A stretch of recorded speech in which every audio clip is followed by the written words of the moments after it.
आप सब लोग। आई होप कि आप सब अच्छा कर रहे होंगे।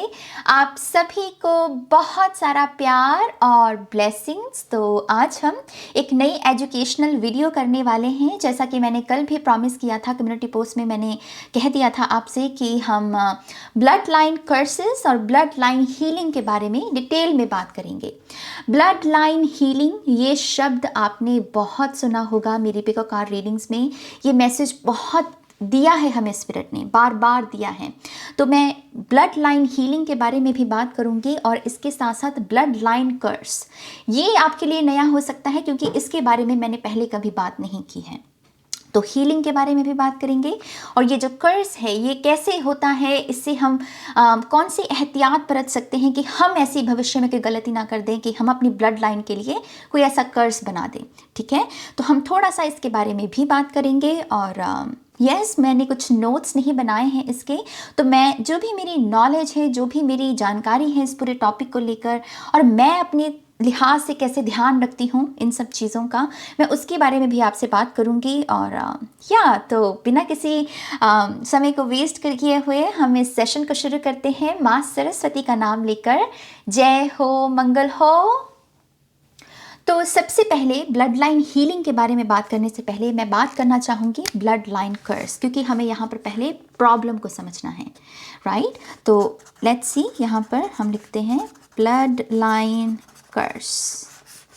अब अंग्रेजी का शब्द है भाई कर्स, थोड़ा सा भारी भरकम लगता है। हिंदी में इसे अगर ट्रांसलेट कर दें तो थोड़ा और भारी बन जाता है ये शब्द, क्योंकि इसे हम श्राप कहते हैं हिंदी में, है ना। तो इसको हम बहुत ही ऐसे हैवी रूप में इस शब्द को देखते हैं, लेकिन यहाँ पर इसको थोड़ा सा सिंपल तरीके से समझने की कोशिश करेंगे। तो ब्लड लाइन कर्स है क्या? एक शख्स है, मान लीजिए ये शख्स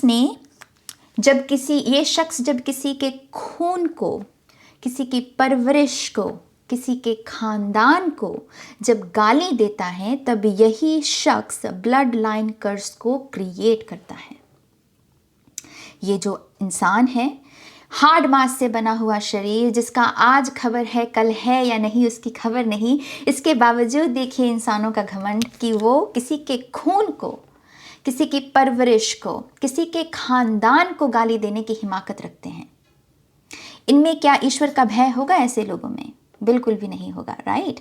तो यहाँ पर इस इंसान ने, जिसने किसी के खून को, खानदान को, किसी की परवरिश को गाली दी है, अब इसने गलती क्या की है यहाँ पर? इसको लगता तो है कि ये दूसरे को हर्ट कर रहा है वो सब कुछ बोलकर, लेकिन इसे नहीं पता कि इसने अपने लिए कितना बड़ा कष्ट यहाँ पर क्रिएट कर लिया है। और ये क्या है कष्ट? ये है ब्लड लाइन कर्स। ब्लड लाइन कर्स एक बहुत ही 3D वर्ल्ड के लिए मैं इसे बहुत घातक समझती हूँ। हमारी आने वाली पुश्तों की ग्रोथ तक रुक जाती है अगर ये कर्स यहाँ पर क्रिएट हम कर दें, किसी गलती की वजह से। तो मान लीजिए ये शख्स है यहाँ पर, इसने किसी एक भले इंसान को गाली दे दी कि तेरा तो खून गंदा है, तेरी तो परवरिश मैली है, तेरा तो खानदान ऐसा है।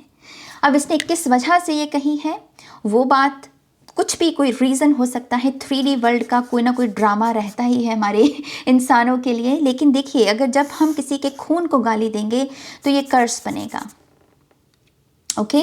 और जब ये कर्स बनेगा, ये कर्स है क्या? अब इसको समझते हैं। ये इंसान जो इसके पूर्वज हैं और इसका जो आने वाला वंश है, ये इंसान अपने पूर्वजों, अपने एंसेस्टर्स को भी कष्ट भेजता है ये करके, ये किसी के खून को गाली देकर। जो इसका आने वाला वंश है उसके लिए भी ये ब्लॉकेजेस पैदा करता है, उनको भी श्रापित कर देता है ये। अब इस श्राप की वजह से होता क्या है, मैं आपको वो भी बताती हूँ। इससे होगा क्या? इससे बहुत सारा कष्ट, ये जो हमारी एनर्जी वेब में, हमारी स्पिरिचुअल टीम में ना, अगर सबसे ज़्यादा पॉजेसिव स्पिरिट है कोई, तो वो हमारे एंसेस्टर्स होते हैं। सबसे ज़्यादा अगर हमको लेकर कोई पॉजेसिव है, क्योंकि हम उनका खून है ना, हम उनका खून है, हमने उनके वंश को आगे बढ़ाना है, हमने उनके नाम को रोशन करना है। तो वो मेक श्योर करते हैं कि हमारा जो लाइफ पर्पस है, हमारी डेस्टिनी जो है, उसको कोई गाली ना दे, उस खून को कोई गाली ना दे। तो हमारे एंसेस्टर्स बहुत ज़्यादा पॉजेसिव होते हैं हमको लेकर। तो यहाँ पर जब ये शख्स जिसने आपको मान लीजिए गाली दे दी, आपके ख़ानदान को, आपके हुनर को, आपके संस्कारों को, आपकी परवरिश को, तो इसको लगता तो है कि ये इसको कष्ट दे रहा है, इस पर्सन को ये सब कुछ बोलकर, लेकिन उसको ये नहीं पता कि वो अपने लिए कितना बड़ा तांडव यहाँ पर क्रिएट कर रहा है। क्योंकि जो हम यहाँ पर क्रिएट कर रहे हैं, हम किसी के खून को गाली दे रहे हैं, राइट? तो खून जो गाली दे रहा है वो कॉन्शियसनेस उसी के ऊपर दोबारा अटैक करेगी। इसको क्या बोलते हैं? इसको बोलते हैं कर्मा, बैकफायर होना उसी एनर्जी का। तो क्योंकि एंसेस्टर्स की एनर्जी को भी इस शख्स ने ये बोलकर, गंदा बोलकर अपने एंसेस्टर्स को कष्ट भेजा, और वैसे ही इसने अपनी आने वाली वंशों को भी कष्ट भेज दिया। किसी के खून को गाली देना, आप मतलब इसको स्पिरिचुअल टच से देखना बिल्कुल बंद कर दीजिए। आप इसको सिर्फ वैसे ही देखिए कि क्या किसी को किसी के खून को गाली देनी चाहिए, किसी के खानदान को गाली देनी चाहिए, किसी की परवरिश को गाली देनी चाहिए। ये हार्ड मांस का शरीर जो आज है कल है नहीं, हमें खबर थोड़ी है कि हम हैं कल या नहीं हैं। इसके बावजूद हमारी देखिए, हम हिमाकत क्या कर रहे हैं कि किसी के खून को गाली देना, किसी के खानदान को गाली देना, परवरिश को गाली देना किसके बराबर होता है? किसी के एंसेस्टर्स को गाली देना। एंसेस्टर्स को गाली देना, इसका मतलब समझते हैं आप? एंसेस्टर्स की एनर्जी बहुत हाई लेवल पर रखी गई है स्पिरिचुअल टीम में। बहुत सारी संस्कृतियां, कल्चर्स आपको मिल जाएंगे जिसमें ये कहा जाता है कि कुछ भी शुभ कार्य करने से पहले, ईश्वर का नाम लेने से पहले भी पूर्वजों को ध्याइए, पूर्वजों को पूजिए, क्योंकि इन्होंने ही आपकी बेड़ी को पार लगाना है। एंसेस्टर्स की ऊर्जा को इस वजह से इतने बड़े दर्जे पर रखा गया है। तो जब कोई किसी के खून को गाली देता है, किसी के खानदान को गाली देता है, किसी की परवरिश को गाली देता है, दूध को गाली देता है, तो वो यहाँ पर उस पर्सन को नहीं, उसके एंसेस्टर्स को गाली दे रहा है। और क्योंकि एंसेस्टर्स की स्पिरिट बहुत ही हाई हायरार्की में रखी गई है और बहुत ही पवित्र ऊर्जा मानी गई है ग्रोथ के लिए। किसके लिए? Human growth. मैं दोबारा से यहाँ पर कहना चाहूँगी कि यहाँ पर जो हमारी इंसानों की, हमारे घर की जो ग्रोथ होती है, उसमें एंसेस्टर्स की ब्लेसिंग्स का बहुत बड़ा योगदान होता है। इसी वजह से पितरों की पूजा मनाई जाती है हर साल भारत में। हिंदू कल्चर में खास करके हम पितरों के नाम का दान करते हैं, उनके नाम की पूजा करते हैं। श्राद्ध एक पूरा दिन होते हैं श्राद्ध के, जो हम बहुत ही रिस्पेक्टफुली मनाते हैं। उनके नाम का दान किया जाता है ताकि वो भी सुखद रहें और हमारी तरफ भी सुख की एनर्जी को भेजते रहें। तो किसी के खून को गाली देना माने सीधा सीधा किसी के एंसेस्टर्स को गाली देना। तो इस पर्सन ने, ये जो एविल सोल है, जो बिल्कुल ही जिसका दिमाग जो है वो बुद्धि भ्रष्ट वाली बात जैसे कह ले कि हार्ड मास का शरीर है लेकिन हिमाकत देखिए क्या कर रहा है। तो ये पर्सन अपने एंसेस्टर्स को भी कष्ट भेजेगा। अपने खून को मैला करना, बेसिकली ब्लड लाइन कर्स उसको बोलते हैं। ब्लड लाइन कर्स क्या है? अपने खून को गंदा करना। किसी के खून को गाली देकर आप अपने खून को गंदा कर रहे हैं। अब ये पर्सन, इसके ऊपर क्या है इसके बारे में भी बात करेंगे। ये कैसे अपने आप को प्रोटेक्ट कर सकता है। अगर ये कोई स्पिरिचुअल पर्सन है तब तो ये एनर्जी से छू भी नहीं पाएगी। लेकिन अगर आप उस चीज़ की निटी-ग्रिटी को नहीं समझते हैं तब क्या किया जा सकता है उसके बारे में भी हम बात करेंगे। लेकिन पहले इसको थोड़ा सा समझ लें। तो क्योंकि इसने अपने एंसेस्टर्स को भी कष्ट भेज दिया, अपनी आने वाली पुश्तों को भी कष्ट भेज दिया। अब उनके लिए कष्ट क्या पैदा होगा, मैं उसकी आपको यहाँ पर उसके बारे में थोड़ी सी बात करना चाहूँगी। तो यहाँ पर करते हैं। तो यहाँ पर क्या होगा, कष्ट के रूप में क्या पैदा होगा। अगर इसने मान लीजिए आपके दूध को गाली दी है, आपकी माँ को गाली दी है, तो इसकी खुद की माँ के लिए पेन बॉडी मैनिफेस्ट होगी। इसने मतलब वो इंटेंशन सेट की है। देखिए यहाँ पर क्या है, पूरी चीज़ है इंटेंशन सेटिंग की। किसी का बुरा हम जब चाहते हैं, पहला बुरा हमारा खुद का होता है। ओके, तो यहाँ पर इसने इंटेंशन क्या सेट की कि इसने माँ के कष्ट की, माँ के दूध को गाली दी, तो यहाँ पर इसकी खुद की माँ के लिए यहाँ पर ब्लॉकेजेस पैदा हो जाएंगे, उनके लिए पेन बॉडी मैनिफेस्ट हो जाएगी। अगर मान लीजिए इनकी माँ नहीं है इस दुनिया में, तब क्या होगा? तो इनके घर में जो महिलाएं हैं उनको बांझपन की समस्या हो सकती है। उनके यहाँ पर वो बच्चा पैदा नहीं होना, ट्राई करते रहना, बार बार ट्राई करते रहना, लेकिन उसके बावजूद रिपोर्ट्स का नॉर्मल आना, लेकिन समझ नहीं आना कि प्रॉब्लम है क्या। तो वो बांझपन की समस्या यहाँ पर पैदा हो सकती है। दूसरा यहाँ पर क्या है, इनकी जो, जैसे मैंने कहा, जो आने वाली पुश्तें हैं, मेहनत बहुत करेंगे, शिद्दत होगी, ईमानदारी होगी, लेकिन रिजल्ट, सक्सेस नहीं होगी उनके भाग्य में। उसको बोलते हैं कर्स की एनर्जी। तो देखा, एक इंसान पूरे खानदान को, जो किसी के खानदान को गाली दे रहा है, वो अपने ही खानदान को ले डूबा, वो अपने ही खानदान को ले डूबा। उसका रीजन क्या है मेरी जान, मैं वो भी आपको बताती हूँ। यहाँ पर ब्लड लाइन क्या होती है? कॉन्शियसनेस, कलेक्टिव में खास करके ब्लड के साथ जुड़े हुए जो लोग हैं, उनकी कलेक्टिव कॉन्शियसनेस। हमारे बुजुर्गों ने जो किया है, जो कहा है, उसकी कुछ परंपराएं हमारी ब्रेन के साथ जुड़ी हुई हैं। खून है ना हमारा, तो वो कॉन्शियसनेस चलती है आगे। तो इस पर्सन ने जो यहाँ पर कर्स पैदा किया है, उससे क्या होगा? इसकी आने वाली पुश्तें सक्सेस को तरसती हैं। फिर बांझपन की, जैसे मैंने कहा, उसकी समस्या यहाँ पर पैदा हो जाती है। पैसा टिकना नहीं, बरकत नहीं रहनी, कष्ट आता रहना, पेन बॉडी। और ये सब कुछ 11 नंबर के साथ माना गया है कि ये 11 नंबर की एनर्जी के साथ ज़्यादा मैनिफेस्ट होता है। जैसे कि 11 दिन, 11 वीक, 11 साल, और ये रिपीट होगी एनर्जी। 11 दिन की एनर्जी बहुत इसमें सिग्निफिकेंट मानी गई है इस ब्लड लाइन के पूरे चक्रव्यूह में। तो ये एनर्जी रिपीट होती रहेगी, तो इस तरीके से ये चीज़ काम करती है। और एंसेस्टर्स की अगर बात करें, जैसे इसने अपने एंसेस्टर्स को भी कष्ट पहुंचाया है, तो उनकी तरफ से जो ब्लेसिंग्स हैं, इसको राह नहीं मिलती है ऐसे इंसान को। चाहे फिर वो कह ले कि वो प्रेयर कर ले, वो किसी दरगाह में चला जाए, किसी मंदिर में माथा टेक ले, उसको वो माफ़ी नहीं मिलेगी। ये इंसान जिसने गाली दी है किसी के खून को, ये बख्शेगा कैसे फिर?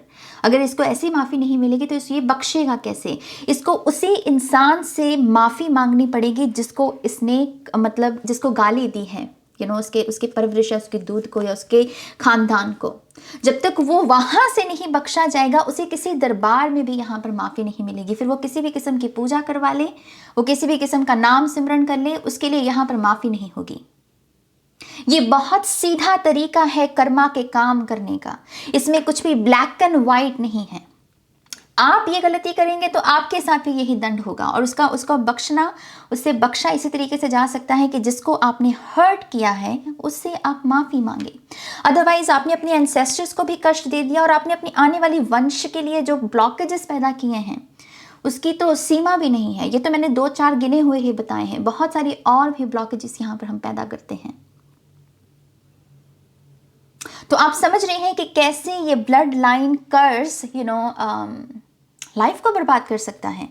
तो ये हार्ड मास का जो शरीर है, इसी वजह से कहा जाता है कि हम्बल रहिए, हम्बल रहिए, रिएक्ट मत कीजिए, ऑब्जर्व कीजिए। सिचुएशंस आएंगी, आपने रिएक्ट कर दिया, उस रिएक्शन में कुछ ऐसा रिएक्शन जो आपको ही ले डूबे, जो आपको ही ले डूबे। इसी वजह से मैं रिएक्ट करना पसंद नहीं करती हूँ, क्योंकि मैं इन्हीं चीज़ों का यहाँ पर ध्यान रखती हूँ। इसी वजह से मैं कहती हूँ, समय लो, प्रेयर्स करो। आपको क्यों विश्वास नहीं है कर्मा के ऊपर? जो आपको लगता है कि आपको रिएक्ट करने की ज़रूरत है, कुछ साबित करने की ज़रूरत है, मैं जब भी आपसे ये कहती हूँ कि प्रूव मत कीजिए कुछ भी, क्योंकि उस प्रूव करने के चक्कर में आप अपने ही ऊपर कुल्हाड़ी मार लेंगे। ये ब्लड लाइन कर्स की प्रॉब्लम्स, ना जाने मैंने कितनी ऐसी रीडिंग्स की हैं, पर्सनल रीडिंग्स, जिसमें यही बार बार निकल के आया कि ब्लड लाइन कर्स है, इसकी वजह से ये काम नहीं हो रहे हैं आपके। तो इस चीज़ को हमको अवॉइड करने के लिए क्या करना है? कभी भी मेरी जान कुछ हो जाए, मैं कहती हूँ कुछ हो जाए, किसी के खून को गाली मत दो, किसी के खानदान को गाली मत दो, किसी के दूध को गाली मत दो, क्योंकि उसको गाली देना माने किसी के एंसेस्टर्स को गाली देना। फिर वो स्पिरिट है, फिर वो स्पिरिट कैसे काम करेगी, फिर वो उसका तो उसके बारे में तो बात की ही नहीं जा सकती। मैंने कहा ना, मैंने तो बहुत सिंपल यहाँ पर कष्ट बताए हैं। इस कष्ट की इंटेंसिटी बहुत बढ़ सकती है, बहुत ही बढ़ सकती है। कोई फिजिकल तरीके से यहाँ पर कष्ट आ सकता है, दिमागी तौर पर कुछ यहाँ पर कष्ट आ सकता है। एकदम से आपके बच्चे खेलते हैं, अच्छे हैं, और एकदम से कुछ हो गया उन्हें, तो वो कष्ट फिर सारी उम्र रहेगा। उस चीज़ को अवॉइड करने के लिए कभी किसी को माँ की गाली मत दीजिए, किसी की परवरिश पर उंगली मत उठाइए। किसी के क्या पता किसी की परवरिश कैसे हुई है, किन हालातों में की गई है, क्या क्या किया है किसी के पेरेंट्स ने। तो किसी के खून को गाली मत दिया कीजिए। ये बहुत ही घिनौनी और बहुत ही घिनौनी आदत है ये। जो लोग ये सब कुछ करते हैं, यकीनन वो अपने खून को, अपनी परवरिश को भी दिखाते हैं। तो आपको वो नहीं करना है, उस चीज़ को अवॉइड करना है यहाँ पर। और इसी तरीके से हम ब्लड लाइन कर्स को अवॉइड कर सकते हैं। इन केस यहाँ पर जैसे ब्लड लाइन कर्स यहाँ पर बन चुका है गुस्ताखी से या किसी गलती से, तो तब क्या करना है? जैसे मैंने कहा कि आपको माफ़ी मांगनी पड़ेगी उस पर्सन से, आपको उस पर्सन के लिए, उसकी पर्सन की हीलिंग के लिए दुआ करनी होगी। मैं दोबारा से कह रही हूँ, यहाँ पर बहुत सारे लोगों को ये शक रह सकता है कि नहीं, वो उनके स्पिरिट गाइड्स उनकी हेल्प कर देंगे, उनकी spiritual team. Trust me, spirit guide, spiritual team ऐसे हेल्प नहीं करती। आपका मन मैला होगा, आपकी कभी कोई हेल्प नहीं करेगी स्पिरिट, बल्कि आपके विरुद्ध काम होगा। फिर सारा आपके लिए कष्ट पैदा होंगे। स्पिरिचुअल टीम इतनी पागल नहीं है कि वो यहाँ पर उन लोगों के लिए काम करेगी जो दूसरों को कष्ट पहुँचाते हैं। हीलर्स के लिए स्पिरिट गाइड्स क्यों इंपॉर्टेंट है? क्योंकि हीलर्स ने हील करना है, उनकी जिम्मेदारी है, इस वजह से उनको स्पिरिचुअल सपोर्ट मिलता है। एक ऐसा इंसान जो घिनौना काम कर रहा है, तो कहने को तो हम ये भी कह सकते हैं कि जो लोग रेप करते हैं, जो ये सब गलत काम करते हैं, उनकी भी स्पिरिचुअल टीम है, उनके भी उनकी हेल्प करनी चाहिए। लेकिन स्पिरिचुअल टीम ऐसे काम नहीं करती, स्पिरिट गाइड्स ऐसे काम नहीं करते। इसको समझिए, ये कितना बड़ा तांडव है, ये कितनी बड़ी बेवकूफ़ी है जो हम कर देते हैं। तो इसको अवॉइड करना है यहाँ पर। बख्शा तभी जाएगा वो इंसान जब वो माफ़ी मांगेगा दिल से कि मेरे मुंह से निकल गई, मुझे माफ़ कर दीजिए, मैं पश्चाताप करता हूँ।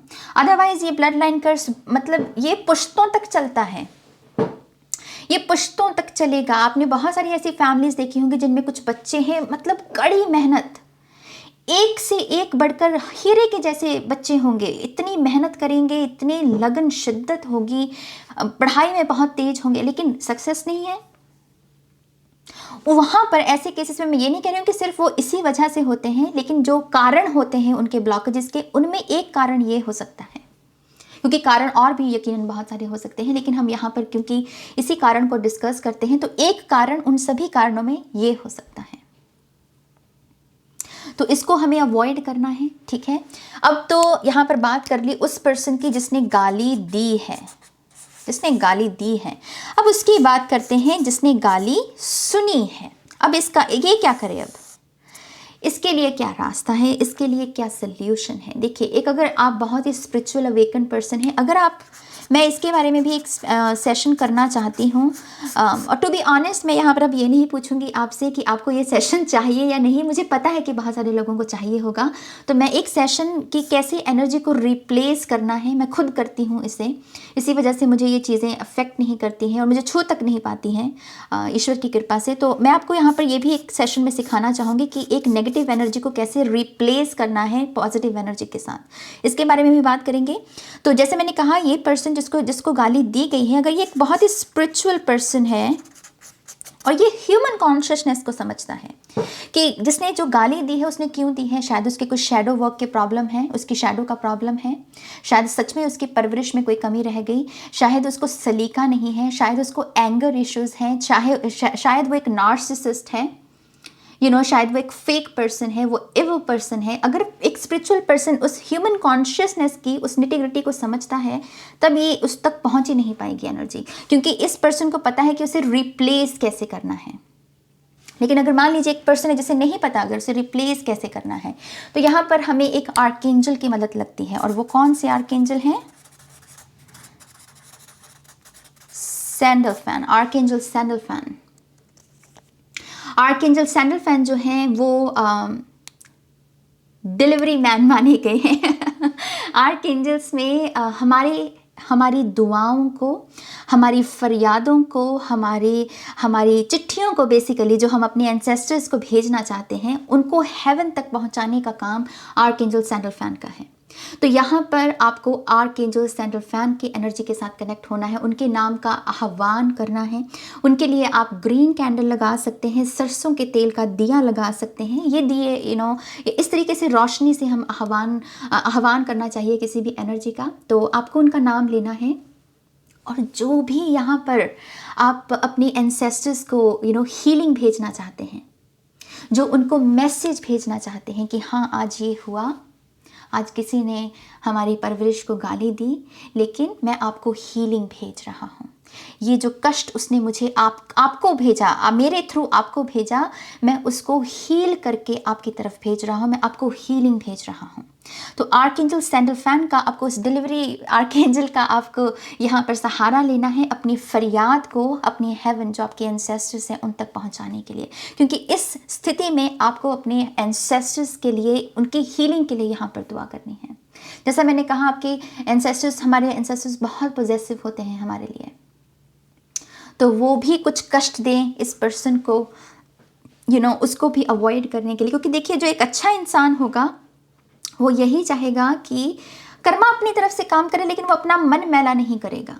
कभी भी वो अपना मन मैला नहीं करेगा। वो दुआ करेगा, वेट करेगा कर्मा का, लेकिन वो कभी अपना मन मैला नहीं करेगा। एक अच्छे इंसान की, एक हीलर की यही पहचान होती है। और एक नार्सिसिस्ट की यही पहचान होती है कि वो रिएक्ट बहुत जल्दी कर देता है, और वो चाहता है कि उसको वो अटेंशन मिले। अटेंशन के लिए ही एक नार्सिसिस्ट ये सब कुछ करेगा। और ख़ास करके जो ऐसे लोग हैं जो किसी के खून को गाली देते हैं, ये 100% सच है कि वो एक नार्सिसिस्ट होते हैं। क्योंकि किसी के खून को गाली देना माने कि एक नार्सिसिस्ट ही वो कर सकता है, एक अच्छा भला इंसान वो कभी भी नहीं करेगा। तो यहाँ पर हमें आर्कएंजल सैंडलफैन का आह्वान करना है। आपको उन्हें कहना है कि हे आर्कएंजल, मेरी ये हीलिंग एनर्जी, मेरा ये खत, मेरी ये फरियाद मेरे एंसेस्टर्स तक पहुँचाइए। उनको हीलिंग की एनर्जी जो मेरे भीतर मेरी रोशनी है, मेरी जो हीलिंग है, मैं अपने एंसेस्टर्स तक भेज रहा हूँ, और मेरी आप उसमें मदद कीजिए उस प्रोसेस में। तो आपको यहाँ पर डेफिनेटली कोई ना कोई संकेत मिलेगा। ज़्यादातर देखा गया है कि क्लोवर का साइन, किसी फ्लावर के रूप में, कोई पत्ता हो सकता है ऐसा, लीफ, या कोई तस्वीर भी हो सकती है। कभी कभी क्लोवर दिखते हैं, कभी कभी यहाँ पर सिंबल्स दिखते हैं ट्रायंगल शेप में। जब हमारे आर्कएंजल सैंडलफैन हमारे साथ कनेक्ट होना चाहते हैं, ट्रायंगल शेप में यहाँ पर दिखते हैं, क्लोवर दिखते हैं, यहाँ पर वाइट फेदर्स भी दिख सकते हैं, क्योंकि at the end of the day वो एक आर्कएंजल है, राइट। तो ये कुछ साइंस हैं जो आपको मिलेंगे कि यस, आपकी फरियाद जो है उन तक पहुँचा दी गई है। सूरज की एनर्जी भी यहाँ पर कुछ लोगों को ड्रीम्स में सूरज का नज़र आना, कि हाँ, वो जो किसी ने आपकी तरफ अंधकार भेजा वो मिट गया। तो सूरज भी कुछ लोगों को ड्रीम्स में नज़र आ सकते हैं। ओके, इस तरीके से यहाँ पर इस एनर्जी को, जो आपकी तरफ किसी ने घिनौनी एनर्जी भेजी है, आप उसे रिप्लेस कर सकते हैं एक पॉजिटिव एनर्जी के साथ। और फिर उसके बाद आपको कुछ करना नहीं है। गाली मत दो किसी को। मैं ये आपको 3D वर्ल्ड के लिए कह रही हूँ भाई, किसी को गाली मत दो। आपको कोई गाली दे भी रहा है परवरिश की, अपने मुंह से मत निकालो। मुझे तो ये नहीं समझ में आता, लोग कर्मा को कैसे भूल जाते हैं ऐसी सिचुएशंस में। अरे कर्मा है, कर्मा काम करता है। आपको क्यों अपनी जुबान गंदी करने की जरूरत? आपको क्यों लगता है कि आपको रिप्लाई देना है? आपको क्यों लगता है कि आपको रिएक्शन देना है?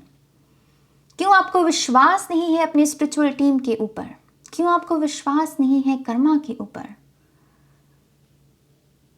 बहुत सारा डर क्रिएट किया जाता है। खास करके सबसे पहला एक ईगो का वार जो बहुत ही प्रोमिनेंट देखा गया है इन सभी सिचुएशंस में, वो यही है कि हमारा माइंड हमसे कहेगा अगर मैंने रिप्लाई नहीं दिया तो लोग क्या सोचेंगे। वो तो सोचेगा कि मैं डरपोक हूं, उसको तो लगेगा कि मैं तो डर गया, तो वो डर की वजह से अगर हमने रिएक्शन दे दिया तो हम भी फंस गए उसी में। हमको नहीं फंसना, हमें तो अपनी ब्लड लाइन को हील करना है, हमें तो अपनी ब्लड लाइन को आगे बढ़ाना है, हमें तो अपने वंश का नाम रोशन करना है। तो अगर ये इंटेंशंस हैं आपकी, तो मन क्यों मैला करना है, राइट? तो कर्मा पे छोड़ दो, कर्मा पे छोड़ दो। ये 11 नंबर की एनर्जी आपके सामने आप विटनेस करोगे कि कैसे वो पर्सन 11 नंबर की एनर्जी के जाल में फंसा हुआ है। जब तक वो आपसे माफ़ी नहीं मांगेगा, वो इसी कष्ट की लाइन में फंसा रहेगा। तो अगर आपको कोई गाली दे रहा है, स्माइल और कुछ प्रूव मत करो, प्रार्थना करो। किसके लिए? अपने एंसेस्टर्स की हीलिंग के लिए। उस वक्त ये ज़रूरी होता है, रिप्लाई देना ज़रूरी नहीं होता। यहाँ रिप्लाई भी दे दिया, अपना भी कर्मबद्ध यहाँ पर क्रिएट कर लिया, और अपने एंसेस्टर्स को जो हीलिंग देनी थी वो भी काम बीच में रह गया। तो इसको कर्मबद्ध बोलते हैं। इसको क्या बोलते हैं? कर्मबद्ध। जहाँ पर करना कुछ और था, कर कुछ और बैठे तेनालीरामा, और फिर फंस गए कर्मबद्ध में। वो मत कीजिए, वो मत कीजिए। ये पर्सन जो है, इसका कर्मा निश्चित है, इसका मतलब कर्मा तय है। जो इसने किसी के खून को गाली दी है, किसी को, मैं कह रही हूँ, किसी के खून को गाली मत दो। एंसेस्टर्स को गाली दे रहे हो किसी के, तो जो कलेक्टिव में एंसेस्टर्स की एनर्जी है बख्श देगी आपको। आप कर लीजिए कोई भी दरबार में जाकर पूजा, माथा टेक लीजिए, आपके लिए वहां पर माफी नहीं है आपके लिए। तो इस तरीके से ब्लड लाइन हीलिंग करनी है आपको। कुछ लोगों के लिए, अगर आप बहुत ज़्यादा हर्ट हुए हैं, मान लीजिए आपको लगा कि उफ नाज बहुत चुभ गई मुझे बात, तो उस समय में आपको दान पुण्य भी करना चाहिए। मैंने अपने बहुत सारे क्लाइंट्स को ये बात सजेस्ट की है, उनके लिए काम भी की है ये चीज़। तो उनको दान पुण्य करना चाहिए, खास करके गौ माता की सेवा। गौ माँ की सेवा करनी चाहिए, उनको चारा डालना चाहिए। उनका टच आपको काफ़ी हील कर सकता है। गौ माँ का जो टच है वो काफ़ी हील कर सकता है आपको। आप गणपति जी की आराधना भी कर सकते हैं, वो भी विघ्नहर्ता हैं, उनको विघ्नहर्ता कहा गया है। तो ये जो कष्ट आपको किसी ने देने की कोशिश की है, आपको जो बात चुभ गई है, उस कष्ट से भी विघ्नहर्ता आपको हील कर सकते हैं। लेकिन सबसे ज़्यादा गाया की एनर्जी के साथ, किसी न किसी ढंग से, किसी एनिमल के साथ आप बाजरा डालिए छत पर, अपने एंसेस्टर्स के नाम का पानी रखिए साफ कटोरे में उनके नाम का, और हर सुबह उनके लिए प्रार्थना कीजिए कि सब ठीक है, सब मंगल है, सब कुशल है। हम आपको हीलिंग एनर्जी भेजते हैं, आप ही हील हुए, हमें भी हीलिंग भेजिए। ऐसी प्रार्थना कीजिए उनके लिए। और यस यहाँ पर और किसी चीज़ को करने की ज़रूरत नहीं है। एनर्जी को रिप्लेस करने के बारे में भी हम बात करेंगे। और मैं यहाँ पर ये भी बात करना चाहूँगी कि बहुत सारे लोगों की प्रॉब्लम पता है क्या है? उन्हें लगता है कि जिस पर्सन के साथ वो डील कर रहे हैं वो हीलर है। वो हीलर नहीं, वो नार्सिसिस्ट होता है। क्योंकि बहुत सारे नार्सिसिस्ट इस दिखावे को दिखाने में बहुत अच्छे होते हैं कि वो एक हीलर हैं। लेकिन एक पर्सन जो किसी की परवरिश को गाली दे, किसी के खून को गाली दे, वो हीलर नहीं हो सकता। क्योंकि हीलर्स को इतनी समझ ज़रूर होती है, इतना रिएक्शन पर कंट्रोल बहुत ज़रूर होता है एक हीलर के ऊपर। तो यस, हम इसके बारे में भी बात करेंगे कि कैसे हम एक नार्सिसिस्ट को पहचाने जो अपने आप को हीलर कहता है, और हम रिप्लेस करना एनर्जी को, उसके बारे में भी बात करेंगे। लेकिन ये छोटा सा सेशन ब्लड लाइन हीलिंग और ब्लड लाइन कर्स के बारे में, आई होप कि इससे आपको कुछ गाइडेंस मिली हो। जो लोग तकलीफ़ में हैं, I hear you, I feel you, trust me, it's okay, it's okay. Energy को रिप्लेस करना सीखिए। एनर्जी को उसके प्रभाव में नहीं बह जाना है, ठीक है? उसके प्रभाव में नहीं बह जाना है। थोड़ा सा अपने ऊपर काबू रखिए। इतनी क्षमता अपने अंदर पैदा कीजिए कि कोई चीज़ आपको चुभे ना, और वो एकदम से आपका रिएक्शन ना ले ले। उसको बोलते हैं हाई प्रीस्टेस एनर्जी। उसको क्या बोलते हैं? High priestess energy. वो रिएक्ट नहीं करती है, वो देखती है, वो समय का इंतज़ार करती है, फिर अपने पत्ते खोलती है, फिर वो पर्दा गिराती है। हाई प्रीस्टेस के जैसे बनने की कोशिश कीजिए। हम सभी में वो हाई प्रीस्टेस, हाई प्रीस्ट है, बस उस गुण को समझने की ज़रूरत है। रिएक्ट जितना करेंगे उतना तकलीफ़ पैदा करेंगे अपने लिए, अपनों के लिए। जितना आपका रिएक्शन कम होगा, जहाँ पर आपका ये तांडव जो हमारे भीतर डर से आता है कि मैंने अगर रिप्लाई नहीं दिया तो ना जाने लोग क्या सोचेंगे, ना जाने लोग क्या मेरे बारे में कहेंगे, तो उसको थोड़ा सा अवॉइड कीजिए। मैं यहाँ पर एक्चुअली में एक और चीज़ यहाँ पर डिस्कस करना चाहती हूँ। आई डोंट नो, यहाँ पर कर लेते हैं। ज़्यादा पेज है नहीं मेरे पास, जस्ट अ सेकेंड, या यहाँ कर लेते हैं। चलिए, तो यहाँ पर मैं एक चीज़ और डिस्कस करना भूल गई आपके साथ। मान लीजिए ये जो पर्सन है जिसने गाली दी है, जिसने आपको गाली दी है, एक आप यहाँ हैं जिसने आपको गाली दी है, और इस पर्सन ने किसी कारणवश, किसी मैनिपुलेटिव ढंग से कुछ लोगों को भी अपने हित में कर लिया है। माने कि कुछ लोग हैं यहाँ पर जो इसके इस गाली को सपोर्ट कर रहे हैं। पर्सन ए, पर्सन बी, कितने भी हो सकते हैं। तो अब इनका भी मैं यहाँ पर बता दूं, इन लोगों का कर्मा इससे भी भयंकर है। इन लोगों का जो इसकी गाली वाली इस सिचुएशन को सपोर्ट कर रहे हैं ना, इनका तो इससे भी ज़्यादा भयंकर कर्मा है। उसका रीज़न भी मैं आपको बताती हूँ। ये जो लोग हैं इसकी गंदी एनर्जी को डबल कर रहे हैं, ट्रिपल कर रहे हैं, 4 टाइम्स बढ़ा रहे हैं, 5 टाइम्स बढ़ा। जितने लोग ऐड होंगे वो उतनी एनर्जी बढ़ जाएगी। तो गंदी एनर्जी को क्योंकि यहाँ पर बढ़ाया जा रहा है, तो कर्मा के पात्र ये इससे भी ज़्यादा हैं। तो इसको जो मिलेगा ना, इन लोगों को उससे डबल मिलेगा।